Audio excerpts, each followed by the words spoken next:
अगर आप एप्पल की हिस्ट्री फॉलो कर रहे हैं तो आप जानते होंगे कि पिछले कुछ सालों में उनके बहुत सारे राइवल्स थे। 80s में IBM, 90s में माइक्रोसॉफ्ट और 2000s में गूगल। पर जो एप्पल और सैमसंग के बीच में जो राइवलरी चल रही है वो काफ़ी नई और अलग है। वो टॉम एंड जेरी जैसे हैं जो एक दूसरे को बहुत परेशान करते हैं पर एक दूसरे के बिना जी नहीं सकते।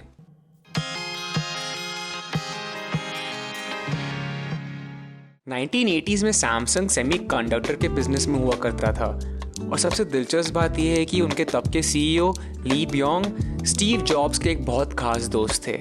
कई रिपोर्ट्स के अकॉर्डिंग स्टीव जॉब्स वो आदमी थे जिन्होंने सैमसंग को बड़ा होने का एक नज़रिया दिखाया। इतने सालों में एप्पल सैमसंग का सबसे बड़ा क्लाइंट बन चुका था। तो आप सोच रहे होंगे कि एप्पल और सैमसंग के बीच की जो दोस्ती थी वो कहाँ गुम हो गई। इसे जानने के लिए हमें समय में थोड़ा पीछे जाना पड़ेगा।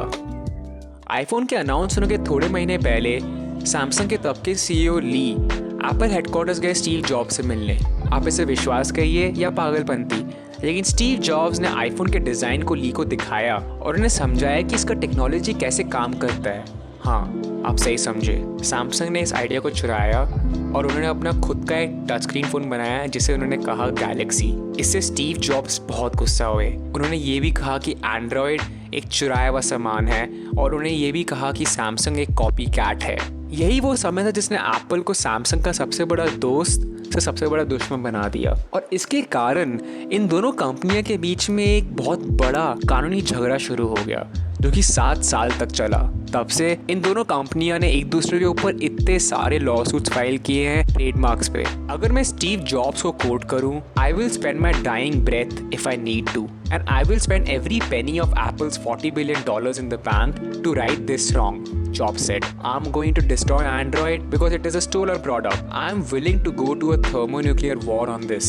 और यहाँ तक कि दोस्ती के नाम पे एप्पल ने तो सैमसंग को इस पूरे झंझट से निकलने का एक रास्ता दिया था एक अग्रीमेंट के फॉर्म पे, जहाँ पे सैमसंग को एप्पल को $40 देना पड़ेगा हर एक टैबलेट के बिकने पे और $30 हर एक गैलेक्सी फ़ोन के बिकने पे। पर सैमसंग ने इस डील को रिजेक्ट किया क्योंकि वो सोचते थे कि उनके प्रोडक्ट्स असली हैं। पर जो भी अभी तक हुआ वो एप्पल के लिए बहुत ज़्यादा लाभदायक था क्योंकि एक, सैमसंग केस हारा और उन्हें एप्पल को $1 बिलियन तक की राशि देनी पड़ी और 2, कस्टमर बेस के साथ साथ एप्पल एक बड़ा मार्केट शेयर भी हासिल कर गए क्योंकि ये पूरी लड़ाई एक प्रूफ थी कि एप्पल अपने इंटेलेक्चुअल प्रॉपर्टी को किसी भी कीमत पे बचाएगा और इसके कारण कंज्यूमर्स को एक अपनापन महसूस हुआ। सभी ने सोचा था कि लॉ सूट के बाद सैमसंग और एप्पल अपने अपने रास्ते पे निकल जाएंगे, पर ऐसा हुआ नहीं। हम सभी सैमसंग को एक स्मार्टफोन सेलिंग कंपनी के नाम से जानते हैं, पर उनका सबसे लाभदायक बिजनेस सेगमेंट है उनका कंपोनेंट सेगमेंट, जो कि मेमोरी चिप्स, सेमीकंडक्टर्स और OLED डिस्प्ले बनाता है। और बस वही नहीं, वीडियो के अंत तक रुकेगा ताकि आप सैमसंग के बारे में एक बहुत ही चौंकाने चीज़ जान पाए। 2017 में तो सैमसंग ने इंटेल को भी पीछे छोड़ दिया और दुनिया के सबसे बड़े चिप मेकर बन गए और यहाँ तक कि दुनिया के 90% OLED डिस्प्ले सैमसंग बनाता है। हाँ, वो एक मोनोपोली बन चुका है और OLED डिस्प्ले के मांग में बढ़ावट आने से सैमसंग भी बढ़ता है। 2019 में सैमसंग के IT और मोबाइल कम्युनिकेशन सेगमेंट ने लगभग $86 बिलियन जोड़ा उनके रेवेन्यू पे और उन कंपनी का टोटल रेवेन्यू $203 बिलियन के आसपास था। बाकी 117 बिलियन उन्हें कंपोनेंट सेल करने का मिला। और यहाँ तक कि सैमसंग आईफोन के बहुत सारे इंपॉर्टेंट पार्ट्स भी बेचता है। अगर एप्पल सैमसंग पे इतना निर्भर है तो सैमसंग उसे इतना हेल्प क्यों करता है? क्योंकि सैमसंग ने तो इतना झेला एप्पल के कारण, एप्पल ने इतने सारे लॉसूट्स फाइल किए सैमसंग के अगेंस्ट। सैमसंग एप्पल को क्यों हेल्प करता है? पहली बात तो ये है कि सैमसंग और एप्पल एक डिफरेंट मार्केट सेगमेंट को टारगेट करता है। सैमसंग एंड्रॉयड पे चलता है और एप्पल iOS पे। वो दोनों कंपनियां अपने यूजर्स को एक अलग एक्सपीरियंस देती है। वास्तव में बात करा जाए तो सैमसंग का असली कंपटीशन हुआवे, ओप्पो, शामी जैसे कंपनीज पे है जो कि एंड्रॉयड पे चलते हैं। और एक ये भी बात है कि अगर आप एक बार ही मैक, आईफोन या कोई भी एप्पल प्रोडक्ट को यूज़ करते हैं तो ये बहुत कम बारी होता है कि कंज्यूमर एप्पल से कोई और प्रोडक्ट पे शिफ्ट करता है। और एंड्रॉयड मार्केट में आपके पास बहुत सारे ऑप्शंस है। इसका मतलब ये है कि अगर एक इंसान एंड्रॉयड फ़ोन को यूज़ कर रहा है और उसे अपना फ़ोन चेंज करना है, ज़्यादातर समय वो एंड्रॉयड से एंड्रॉयड पे ही जाएगा, iOS पे शिफ्ट नहीं करता। भारत में तो हाई एंड मार्केट्स में एप्पल का सबसे बड़ा मार्केट शेयर है और उसके बाद वन प्लस आता है और उसके बाद सैमसंग आता है। एक्चुअली आईफोन 11 और आईफोन SE एप्पल के लिए गेम चेंजर के रूप में साबित हुआ है और 2019 में इन दोनों कंपनियों ने 200 मिलियन से भी अधिक फ़ोन बेचे हैं।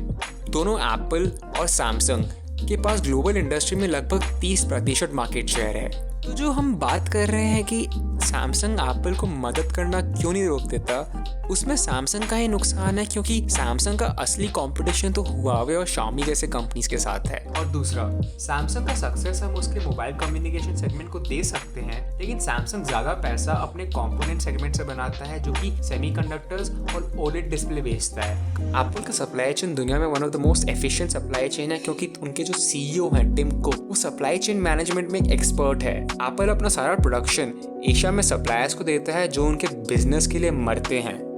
पर जब ओलेड स्क्रीन की बात करा जाए, एप्पल के पास सैमसंग के अलावा कोई और चॉइस नहीं है। सैमसंग दुनिया की इकलौती कंपनी है जो कि एप्पल की डिमांड को हैंडल कर पाता है।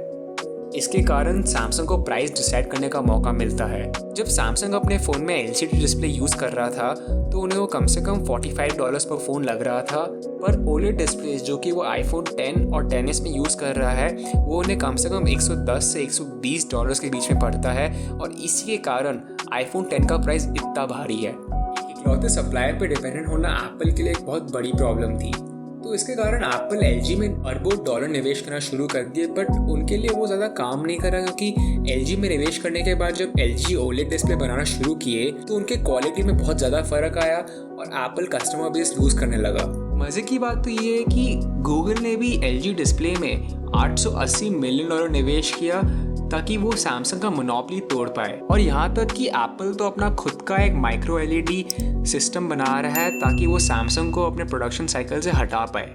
रिपोर्ट्स ने तो ये भी कहा है कि एप्पल ने $330 मिलियन निवेश किया है एक ताइवानीज मिनी लेड कंपनी पे जो कि उनके लिए OLED स्क्रीन्स और मिनी लेड स्क्रीन्स बनाएगा। पर यहाँ पे इशू ये है कि एप्पल का फर्स्ट पार्टी डिस्प्ले अगर सैमसंग के क्वालिटी को मैच नहीं करता तो उनके लिए बहुत बड़ा मिस्टेक हो सकता है। एप्पल और सैमसंग ने एक डील अनाउंस किया जहाँ पे एप्पल अपने iTunes, iMovies और टीवी शोज अपने राइवल सैमसंग की टीवी पे दिखाना शुरू करेगा।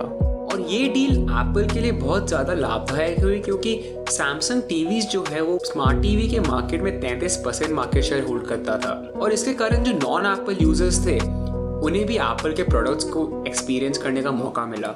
सैमसंग एक ऐसी कंपनी है जिसके बारे में हम सभी ने बहुत ज़्यादा सुना है, मगर हमें उसके बारे में बहुत कम पता है। एक मज़े की बात यह है कि दुनिया की सबसे लंबी बिल्डिंग बुर्ज खलीफा सैमसंग ने बनाई थी, और हाल ही में सैमसंग ने माइक्रोसॉफ्ट के साथ पार्टनर किया ताकि वो एप्पल को एक टक्कर दे सके। तो इस डील के कारण ये पूरा जो सिचुएशन है वो बहुत ज़्यादा कंफ्यूजिंग बनता है क्योंकि किसी को समझ नहीं आ रहा कि एप्पल और सैमसंग चाहते क्या हैं एक दूसरे से। एक तरफ वो एक दूसरे के सपोर्ट सिस्टम जैसे एक्ट करते हैं और दूसरी तरफ वो एक दूसरे से लड़ाई करते रहते हैं। आपको क्या लगता है, सैमसंग और एप्पल के बीच में जो लड़ाई है वो ख़त्म हो गई है या अभी और बाकी है? खैर, इसका जवाब तो बस समय बताएगा कि ये असली में दुश्मन है या दोस्त।